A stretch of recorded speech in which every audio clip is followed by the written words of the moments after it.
Salut les gars, là aujourd'hui j'entends les pros de la moto. Les pros de la moto vont me dire qu'est-ce qui ne va pas avec cette moto. Il y a quelque chose qui a été modifié et pas qu'un tout petit peu les gars. Et je veux tout de suite là dans les commentaires, faut tirer tout de suite. Hein. Si vous tirez à la fin de la vidéo, ça sera de la triche puisque j'aurais expliqué évidemment ce que c'est. Mais que voyez-vous là comme différence tout de suite? Où est la différence de cette Promoto MX par rapport à avant? Alors j'ai laissé des petites choses apparentes pour vous mettre sur la trace. Il y en a deux de ce côté. Et il y en a une exprès en couleur, sinon tu ne la verrais pas de l'autre côté. Il y a un petit bins là, d'accord? Alors, je te le dis tout de suite, la modif qui a été faite n'a pas été faite pour rouler spécialement plus vite. Juste un peu plus punchy, peut-être un peu de VMAX en plus. L'autre truc, c'est que le poids rajouté va pas forcément aider. Tu vas comprendre quand je vais t'expliquer. Et c'est un tour de force quand même. Alors, il y avait moyen de le faire sans que ça soit un tel tour de force. Mais tu sais que je suis un peu obstiné. D'accord? C'est clair. Voilà, je le dis. J'aurais pu attendre, j'aurais pu commander quelque chose pour que ça soit plus simple, mais j'avais pas envie. Et l'autre truc, c'est un provisoire aussi pour l'instant. Ce que tu vois, l'indice que tu vois de ton côté là maintenant, t'indique quelque chose qui est un provisoire. Ok? On a le frein avant qui a quitté le chat. Fin du premier pack, toute évidence, le cerveau de frein a décidé de ne plus fonctionner. Plus rien à faire. Je branche un autre cerveau sur la voie, évidemment l'autre cerveau fonctionne, donc c'est bien ce cerveau. Par contre, c'est bien sûr, c'est une micro taille à la noix. J'en ai 5 ici, ils sont tous un peu trop grands. J'ai pas recommandé un origine, j'ai recommandé un chinois avec pignon acier qui fait 5,5 kg au lieu du petit 1,3 là. Ça, on aura un peu plus d'endurance de ce côté-là. Il tient aussi le 7,4 volts, puisque le bec d'origine, tu peux le passer à 7,4, mais j'en sais rien si ce cerveau peut 7,4. De toute façon, il est mort, donc c'est réglé. Hein? Ça, c'est sûr. Bien. Maintenant, avant que je t'explique ce qu'on a bidouillé, je vais te montrer là. De ce côté-là, d'ailleurs, il y a 3 indices. Il y a un indice par là. D'accord? On est en route. Maintenant que c'est allumé, tu as un 4e indice. Alors oui, déjà on a installé un bec externe et non, je ne me suis pas cassé les bonbons à l'installer à l'intérieur parce que ça ne servira pas à grand chose. Plus de place et côté refroidissement, on est bien mieux là dehors. Là il prend bien l'air, tranquillou, il est protégé par la jambe du pilote, ça risque pas grand chose. D'accord? Ça c'est une chose. Je ne vais pas encore lancer la roue inertielle pour l'instant. Ça va déjà mieux, t'entends bien que ça claque plus fort sur les butées. On a la bague en plus sur le sauve-cerveau. On a le bec à 7,4. Si tu veux faire ça sur varieux d'origine, c'est, comme disent les Anglais, a pain in the ass. Donc une douleur dans le tulle. Parce que ce micro Furz Combo, quand on est alsacien, a le port de programmation là en bas. C'est monté comme ça, au cœur de la moto, là en bas. Et là, il faut brancher, mais il y a la prise du ventilo dessus. Certains vont se dire, ah mais c'est pour ça qu'il y a ça, tu peux brancher ta carte de prog là. Non, ceci ne va pas. Dès que ta carte de prog est branchée, s'il y a autre chose, là il y a le ventilo qui consomme, la carte de prog ne se met pas en fonction, tu ne peux pas faire ta prog. Le faire avec le bouton et la LED, ouais, pour ça il faudrait voir la LED. Et grosse déception, une fois que j'ai ouvert, ce Vario est bloqué à 2S. C'est un BL2 quoi. Le moteur est mieux qu'un BL2. Ça faut laisser et il fait 85 ampères. J'ai donc déjà acheté un Tamiya Top Force pour utiliser mon BL2S. Ce qui fait que maintenant je vais être obligé d'acheter un engin de plus pour remettre ça dedans. Alors peut-être je vais mettre ça dans le Top Force et on va prendre le Mantaré pour mettre le BL2S. Ce qui me plaît aussi, et puis il y a 100 balles. Comme ça. Enfin, sur une petite collecte comme ça d'engin tranquille. Ok? Dès que le frein avant sera là, on mettra le frein avant. J'ai augmenté le frein à l'arrière. On peut bloquer la roue. Et c'est fait On arrive effectivement maintenant à faire glisser un peu, mais avant de tourner. Quand ça tourne, c'est mort. Le bec externe, j'ai fait un essai à 7,5 volts. Si vous me demandez combien peut prendre cette roue inertielle, c'est pas compliqué. Il t'affiche sur le site qu'elle prend plus de 22 000 tours minute. Et c'est écrit que c'est une 2700 kV. Donc 8,4 volts, effectivement, la tension pleine de la 2S. Ok. J'ai essayé à 7,5.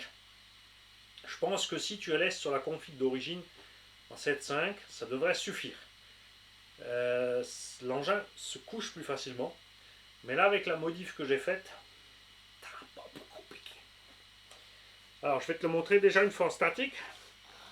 Ceux qui ont une moto pourront t'expliquer leur douleur.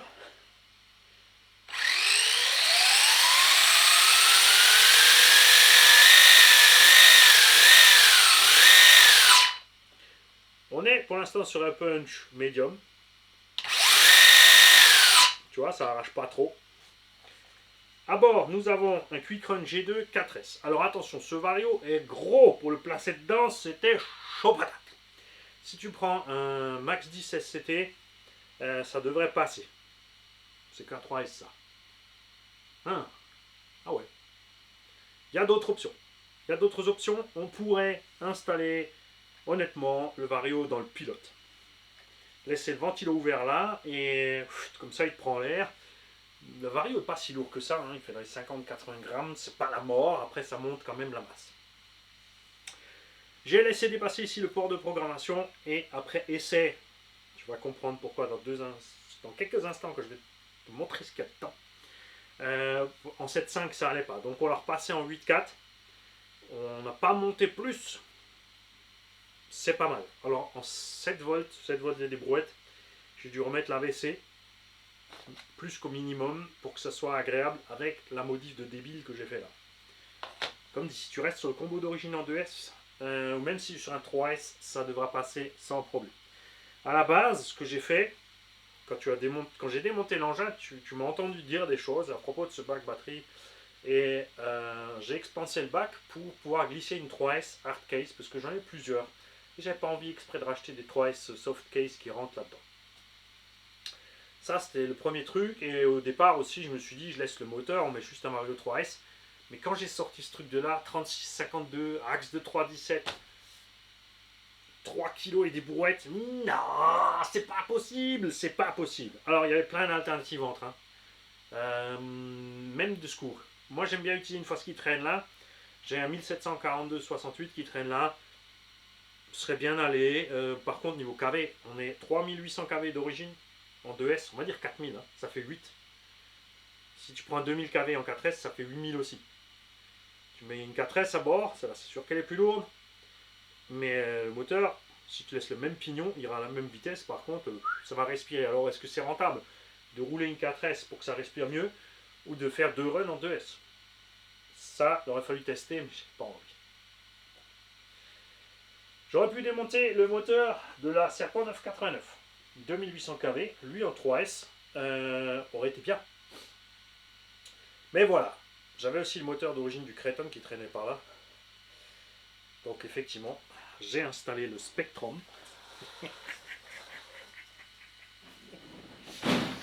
Regarde, SPMX, Firma 2050 kV, 42 par 74 2050 kV. Avec un pignon de 20, donc on aurait la même vitesse que le 2S d'origine.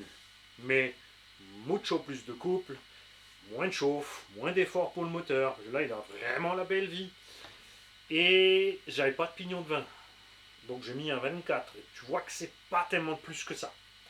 Et maintenant arrive le Bins. Il vient de dire qu'il a mis 4S la manie. Ouais. J'ai 4S à bord. C'est, regarde, quand même relativement discret. Ce qui se passe, c'est que la carrosserie est passée de là à là. D'accord? On est monté d'un centimètre sur la selle. Non pas la carreau avant, si, parce qu'elle est fixée en selle ici. Donc le pilote est un peu plus haut. On a monté les masses. On a mis une 4S au cul. Donc on est plus lourd à l'arrière, plus haut. On a le pilote plus haut. On a un moteur plus lourd qui est aussi placé au-dessus de la roue inertielle. Donc ça devient plus compliqué à rouler. J'ai quand même fait l'essai avec l'AVC au minimum. J'ai pas le frein avant. Moi, je préfère. J'ai laissé Marco regarder Commutator 83, les atroces roulettes, parce que de toute façon, quand ça couche, elles vont jusque là. Mais si je les enlève, le pilote peut en prendre plein la gueule. Si j'accroche la botte, je suis posé. Là, je peux, le temps de m'habituer et de devenir un conducteur de moto, parce que je suis pas encore un pilote, laisser mes petites roulettes et je les enlèverai plus tard. De toute façon, quand tu es à plus de 25-30 mètres, tu vois plus tes roulettes. Donc voilà, et il faut s'habituer à rester sur le bins. Donc la roue inertielle fonctionne à merveille. Et je vais te montrer un truc super drôle. On va laisser monter dans les tours. Et la raison pour laquelle il y a un interrupteur sur la radio. Avec le vario d'origine, ça le fait peut-être pas, mais je t'ai dit pourquoi peut-être ils ont fait ça. Alors déjà pour pouvoir, bien sûr, que l'AVC s'initialise. Parce que quand la roue gyroscopique elle tourne, elle crée des vibrations qui empêchent l'AVC de s'initialiser. Et l'autre raison est là.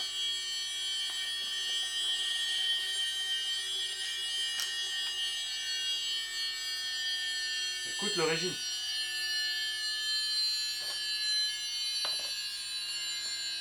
Et regarde la LED.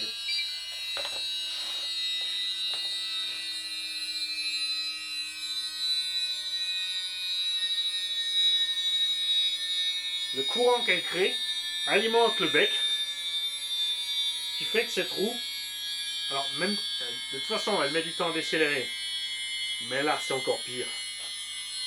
Elle met un temps de dingue à décélérer, ok?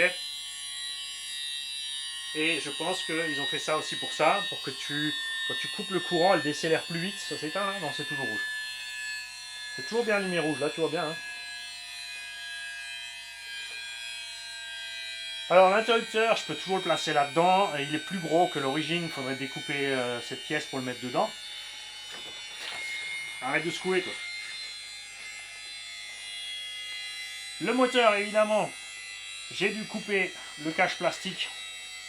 Mais regarde, je suis resté à la place d'origine, hein, des deux côtés. Mon cache plastique est proprement monté. Mon petit côté, de toute façon, t'as pas de souci, il n'y a pas le moteur.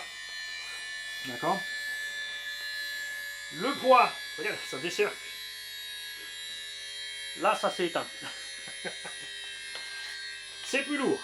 Nous avons un moteur qui pèse beaucoup plus lourd. Ça, c'est sûr. On a 380 grammes de moteur au lieu de 100 et des brouettes.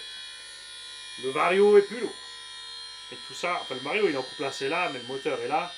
Et la 4S au cul fait 450 grammes au lieu de 250 une 2S. Ok? Ce que j'ai donc fait, je vais peut-être le montrer d'un côté. Il faudrait que je démonte pour te montrer. J'ai pas envie de démonter.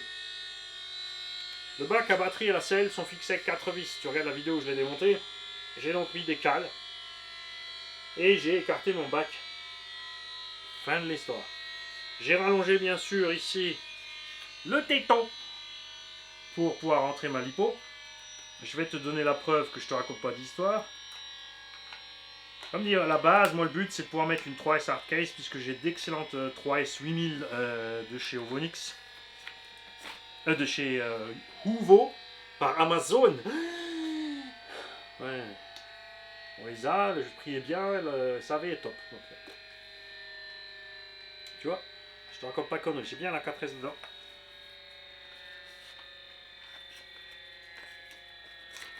Hop, c'est dedans. J'ai mis du mauvais côté là. Ouais, bien sûr, Mani. Bravo, Mani.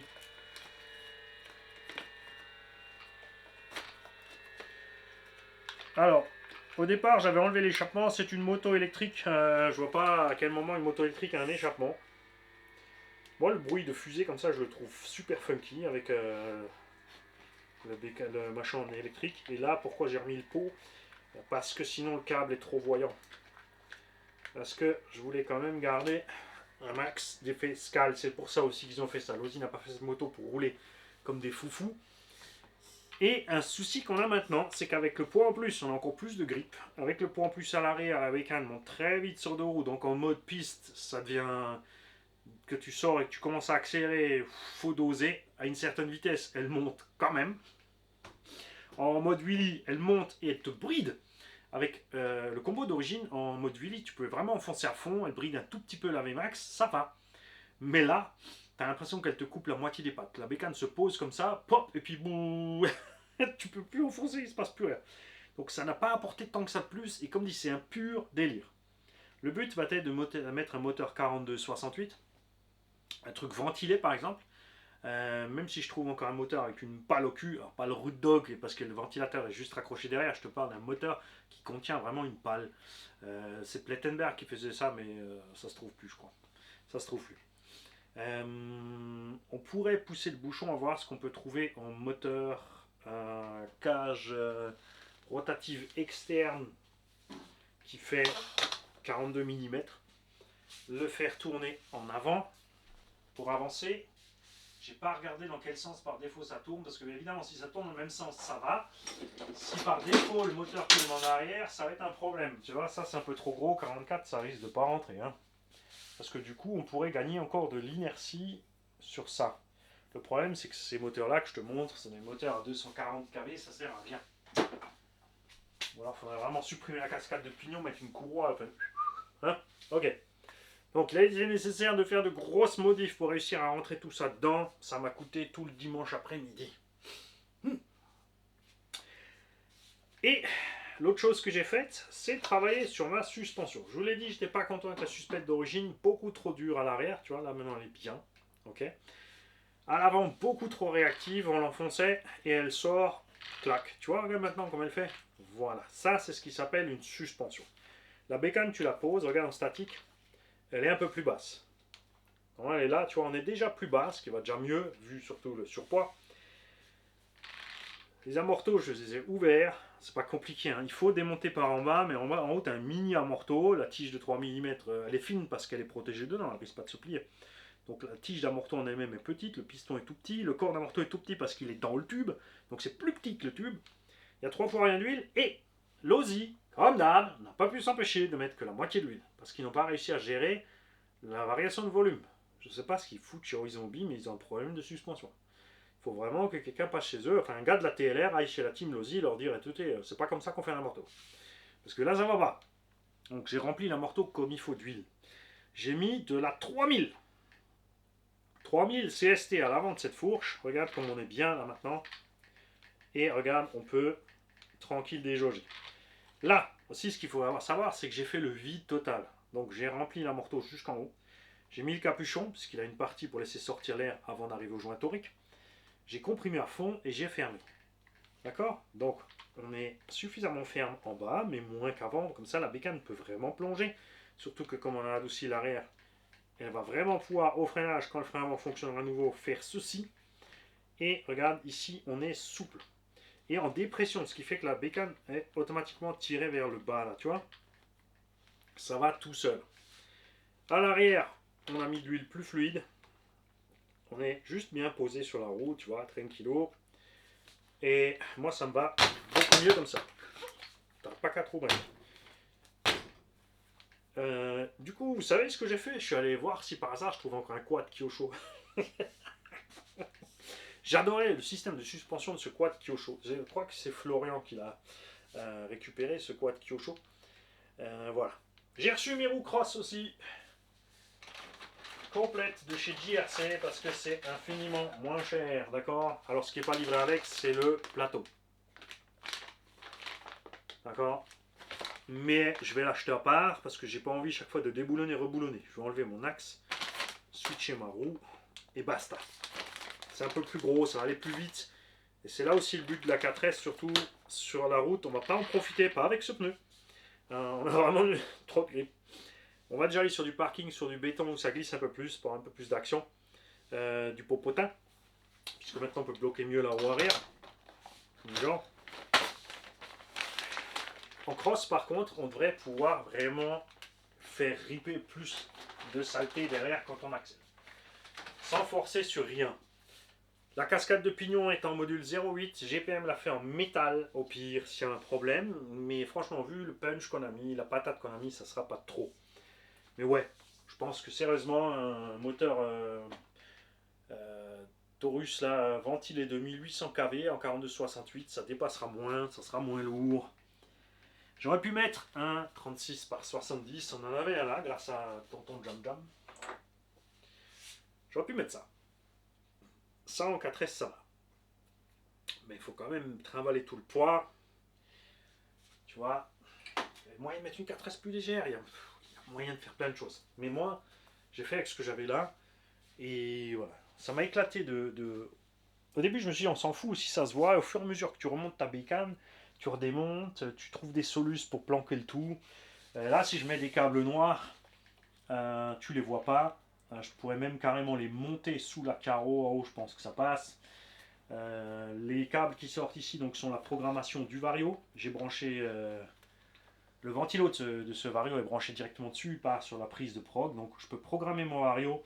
Je peux programmer mon bec différemment si j'ai envie. Mon bec qui alimente donc la roue inertielle, hein, pas le bec de la moto. N'est-ce pas? Et ça reste relativement discret. Hein? Voilà. Maintenant, il n'y a plus qu'à s'habituer à la bécane.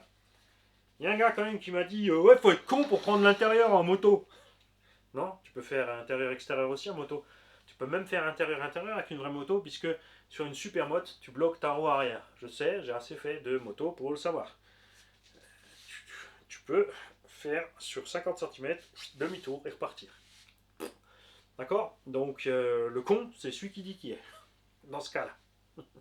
T'inquiète, je t'ai pas mal pris, j'ai compris ce que tu voulais dire.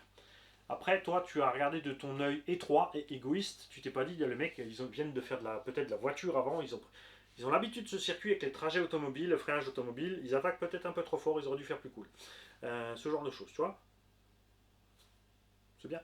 Après, j'aime bien. Parce que comme je l'ai dit, pour moi, c'est vivant. Les gens, ils commencent à regarder la vidéo, ils envoient. Et c'est ce que je veux. Je veux voir ça plus. Il ne faut pas hésiter. Il ne faut pas se dire j'ai dit une bêtise. Il ne faut pas se dire je me suis trompé. Il ne faut pas au fur et à mesure de la vidéo, quand j'arrive à la fin, ah mince, mais en fait, il l'explique là. Je vais revenir corriger mon commentaire. Non. Tu me remets un com, tu dis ah, j'ai vu à la fin. Ça s'arrête là. Comme ça, on s'amuse dans l'interaction. C'est funky. Moi, j'aime beaucoup.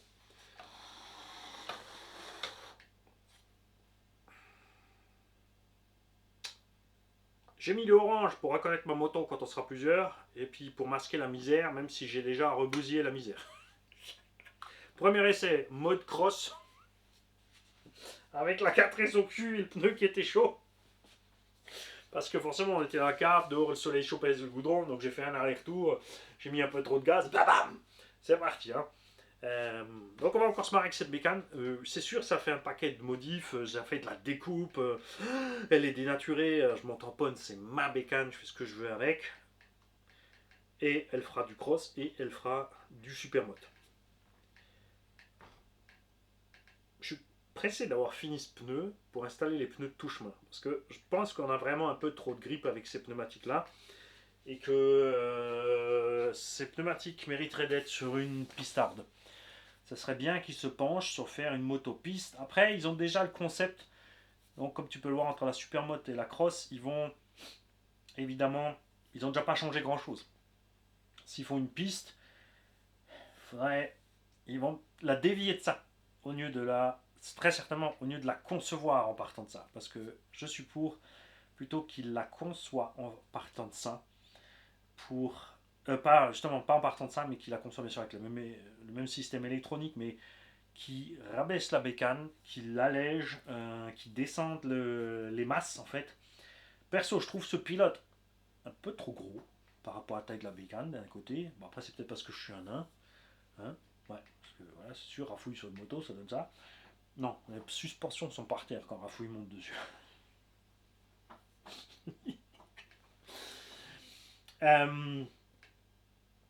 Ouais, j'attends. Il y a un abonné, on va le faire ensemble, qui m'a dit regarde dans le sachet, normalement tu as l'adaptateur. Je l'ai pas moi. Il n'est pas là-dedans. Alors j'ai peut-être le mauvais sachet, il faut que je regarde dans le carton, il faut que je rouvre le carton. Il m'a dit normalement tu as la petite couronne de 25 dents. Parce que l'Aussie, ce qu'ils ont fait ici, accrochez-vous bien, ils ont mis des cerveaux de louse en 23 dents, pignon laiton.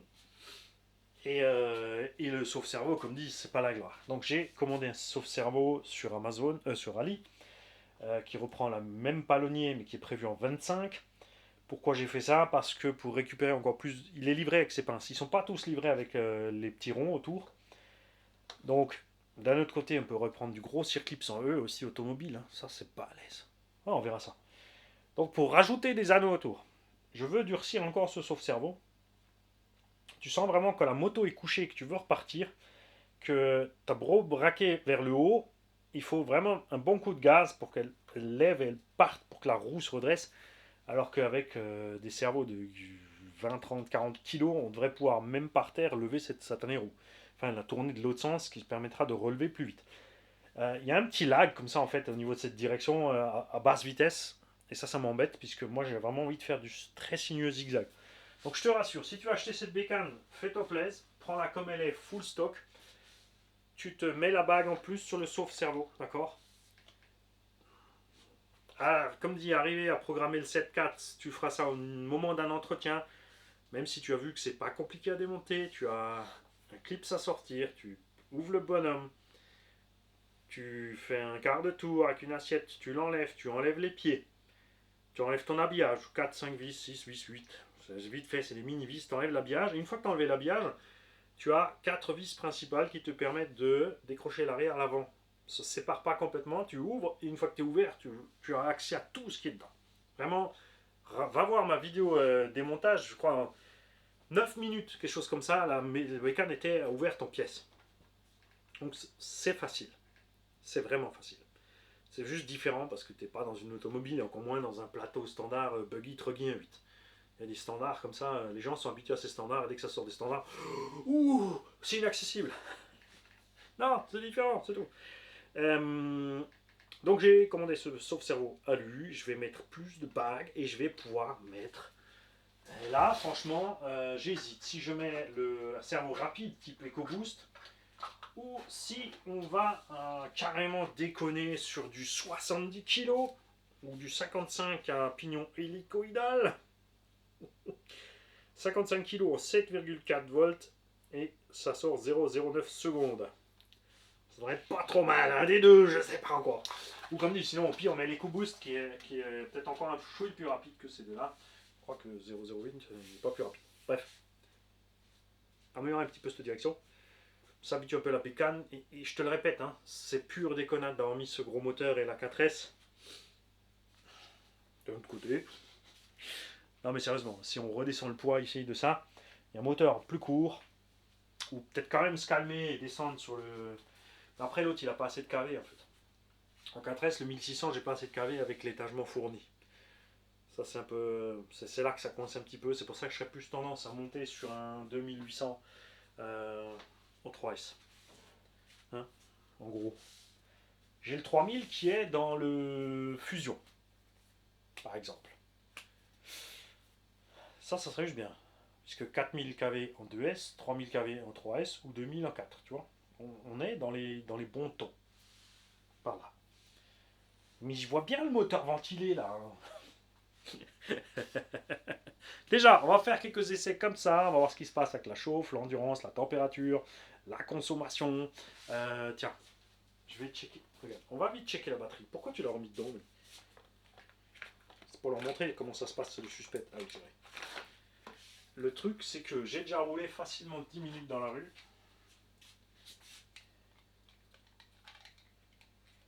Et la batterie est toujours à 3,90. C'est pour te dire.